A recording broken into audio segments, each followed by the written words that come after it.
The knife of humiliation came not from the food on my plate, but from the words slicing across the dinner table. Asterisk.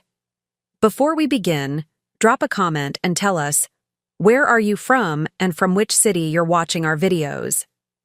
And after watching the whole video, don't forget to tell us, what would you do in this situation? Be honest. Tell me in the comments below. We read every comment. Let's begin. Richard Hayes, my father, raised his glass with a smirk that carried more venom than celebration. His voice boomed through the dining room, bouncing off polished oak walls and crystal chandeliers. She's still doing manual work, he declared, staring directly at me. His middle daughter, Madison. Forks froze midair. My sister Brooke let out a soft laugh, covering it with a sip of wine, while my brother Daniel leaned back in his chair, smirking like he had been waiting for this. Manual labor, Richard repeated, shaking his head as if my existence was a tragedy. 29 years old and she's still scrubbing and lifting like some hired help. Imagine, when the rest of us are building legacies, Madison's just building calluses. The table erupted in muffled chuckles. My mother, Linda, lowered her gaze to her plate, her silence screaming complicity. Brooke leaned toward Jessica Miller, our cousin, and whispered loud enough for me to hear, "Maybe Madison can polish the silverware when we're done here." Jessica laughed, her diamond earrings glittering with each cruel shake of her head. Heat surged through my chest, but I sat perfectly still, back straight, face unreadable. Inside, my blood roared. Across the table, Andrew Miller joined in. "Brooks, right? Everyone has a role, I guess. Some of us lead, some of us mop up." The laughter was sharper now, carried by wine and cruelty. Even Uncle Robert let out a dry chuckle, while Aunt Karen looked on with poorly hidden satisfaction. I met each of their eyes, one by one, letting them see the storm brewing behind mine. But I didn't open my mouth. Not yet. Richard leaned back, satisfied with his performance. "Madison, maybe one day you'll thank us for reminding you what failure looks like." My sister Brooke smirked, adding salt to the wound. "Don't be so harsh, Dad. Not everyone was born for success. Some of us shine. Some of us serve." Her words landed like daggers. But I didn't flinch. I pressed my palms into my lap beneath the table, nails digging into my skin to ground myself. I kept my head high, my silence steady. Because silence wasn't surrender, it was power waiting to explode. They thought I was small, weak, beneath them. What they didn't know was that tomorrow morning, they'd step into a reality they couldn't laugh their way out of. Because when Ethan, my husband, opened the gates of our mansion to welcome them, their smirks would vanish. And in that silence, when their laughter died, that would be my revenge. Asterisk. Morning. Sunlight spilled across the marble floors of the coal estate, catching the edges of the massive glass doors that overlooked the garden. The mansion was alive with quiet elegance, the hum of the fountain outside, the gentle rustle of leaves carried by the morning breeze. And at the heart of it all, Ethan Cole stood tall in a tailored suit, his sharp jawline set with determination as he glanced toward me. His hazel eyes softened when they met mine. "You don't have to do this," he murmured. "You don't owe them anything." I straightened the lapels of my navy blazer, my voice steady. "I don't, but I want to. Last night was the last time I'll ever sit at their table in silence." Ethan's lips curved into the faintest smile. "Then let's make sure they never forget today." The low rumble of an approaching convoy echoed down the long driveway. My chest tightened, not with fear, but with anticipation. Richard Hayes and the rest of my family had accepted Ethan's invitation without realizing what they were walking into. They thought they were coming to another lecture, another chance to humiliate me. They had no idea they were stepping onto our property. Black SUVs slowed to a stop in front of the gates. Ethan signaled, and the iron barriers groaned open, revealing the grandeur behind them. The sprawling gardens, the ivory stone walls of the mansion, the sheer size of a world they had never associated with me. From the first SUV, my father stepped out, sunglasses perched on his nose, his arrogance intact. Behind him, my mother, Linda, smoothed her pastel jacket as if preparing for another polite performance. Brooke emerged in a fitted dress, her smirk already forming, while Daniel trailed. Close, his phone glued to his hand. Jessica and Andrew followed, whispering to each other with amused curiosity. Their laughter carried faintly as they began their approach. Ethan adjusted his cufflinks, his calm presence radiating control. I walked beside him, heels striking the stone path with purpose. Richard's voice cut through the air. "So this is where you work, Ethan? Quite the view. Didn't realize chauffeurs made enough to rent a place like this." The words hit like they were meant to bruise, but Ethan didn't blink. Instead, he smiled coolly and extended a hand. "Mr. Hayes, welcome to my home." The laughter died instantly. My father froze, his brow furrowing as he scanned Ethan's face for the joke. "Your what?" "My home," Ethan repeated calmly, his tone razor-sharp but polite. He turned slightly, gesturing to me. "Our home." A stunned silence rippled through the group. Brooke's mouth dropped open, and Jessica nearly tripped on the step leading up to the grand entrance. My father barked a short, disbelieving laugh. "You expect us to believe that?" He swept his arm toward the mansion towering behind us. "This place belongs to you two?" Ethan didn't flinch. "Believe it or not, Richard, the truth doesn't depend on your approval." Daniel finally looked up from his phone, his eyes wide. "Wait, are you serious? This is really yours?" Brooke scoffed, but her voice trembled. "No, there's no way. Madison couldn't possibly. She's been cleaning houses. I cut her off, my voice calm but sharp enough to pierce the morning air. "Yes, Brooke, I worked. I worked when none of you believed in me. I worked when you mocked me, when Dad turned his back, when Mom stayed silent. And while you were busy laughing, I was building a life with someone who never saw me as less." The words hung heavy in the air, silence pressing against them like a storm waiting to break. Richard's face darkened. "You dare to speak to me like that?" "Yes," I snapped, my composure finally cracking just enough for the fire beneath to show. My hands trembled, not with weakness but with power finally unleashed. "Because last night you called me a failure in front of everyone. You made me the punchline of your table, and now you stand at mine." Behind me, Ethan placed a steadying hand on my back, grounding me. His quiet strength said more than words ever could. Linda's lips parted, but no excuse came. Her gaze darted from me to Ethan to the mansion, disbelief tightening her features. Jessica whispered under her breath, "Oh my God," while Andrew shifted uncomfortably, unable to meet my eyes. I took a slow step forward, letting the weight of the mansion's shadow fall across my father's face. "You wanted me small, Dad. You wanted me silent. But silence doesn't mean surrender.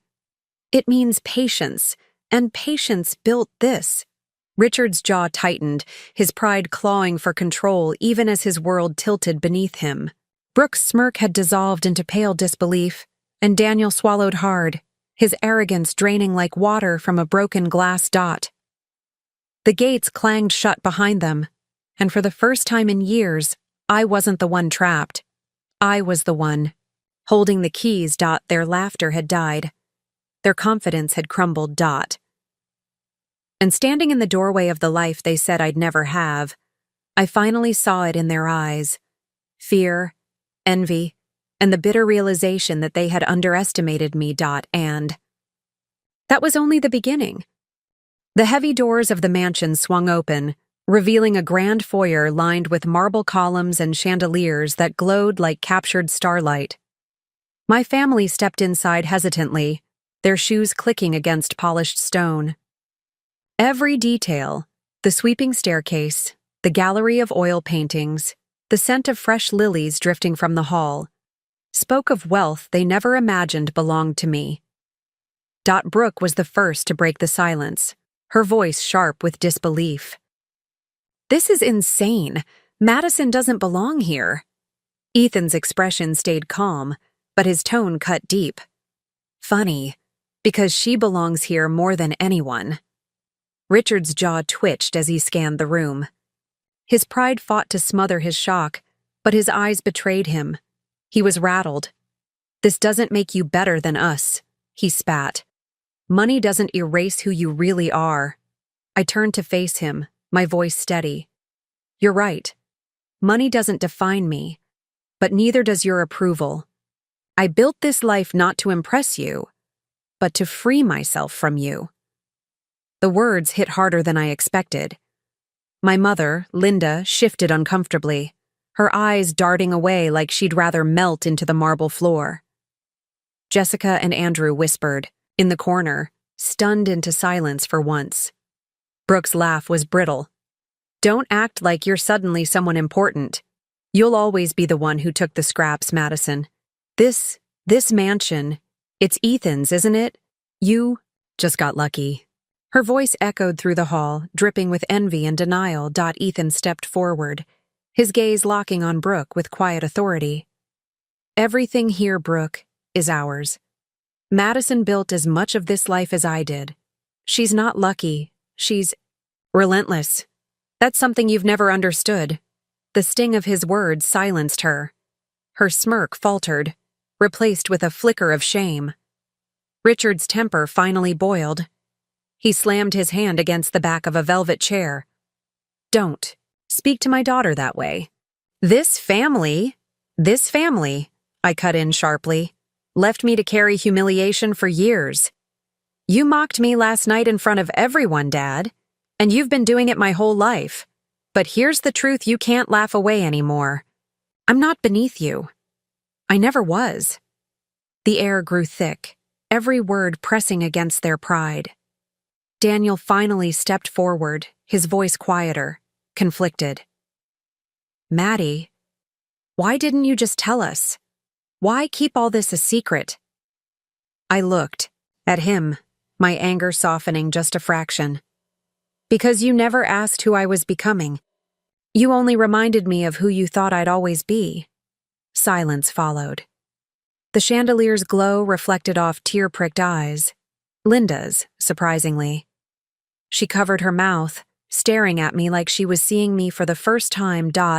But Richard? He wouldn't bend. His pride was too thick. His voice came low, seething. "You'll regret throwing this in our faces." I stepped closer, so close he had no choice but to meet my eyes. My voice lowered, cold and deliberate. "No, Dad. What I regret is wasting years waiting for you to see me. That ends today." Brooke inhaled sharply. Daniel looked down in shame, and Jessica whispered, "She's not the same person anymore."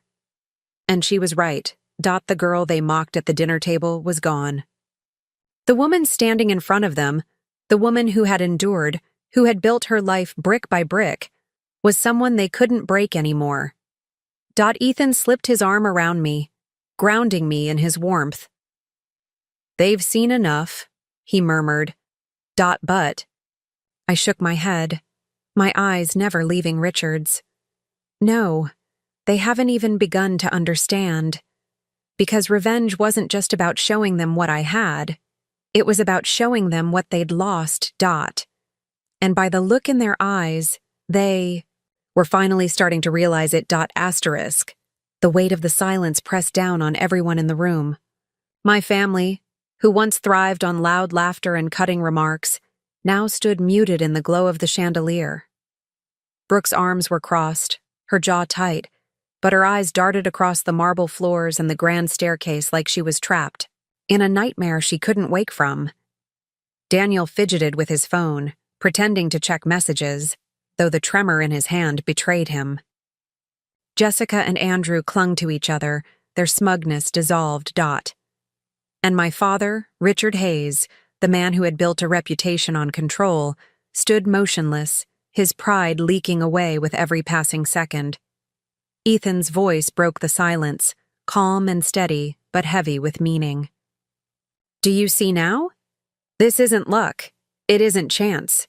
It's the life we built while you mocked her. I stepped forward, my heels striking the polished floor with sharp echoes.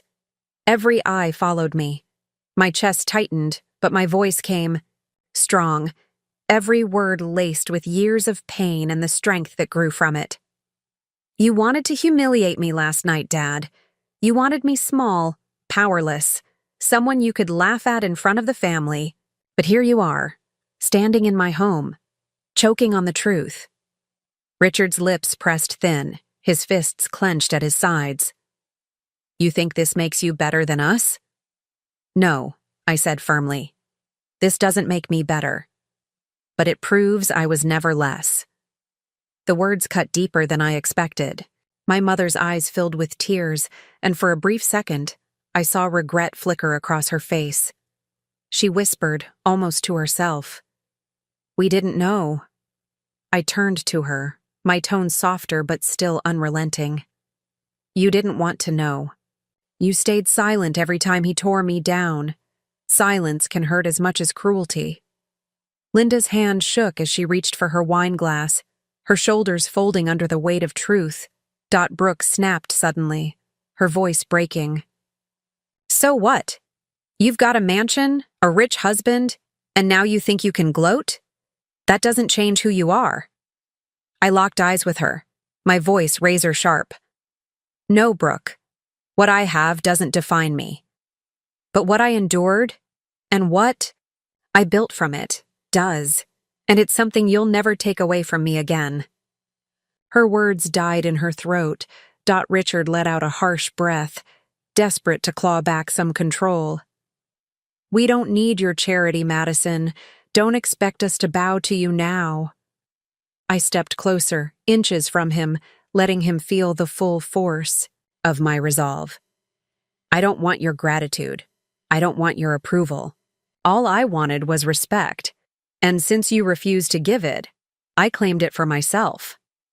Ethan's arm slipped protectively around my waist, his voice calm but final. You've overstayed your welcome. The words reverberated like a gavel striking. Down. One by one, my family began to retreat. Daniel shoved his phone into his pocket, avoiding my gaze. Jessica muttered something under her breath, pulling Andrew toward the door.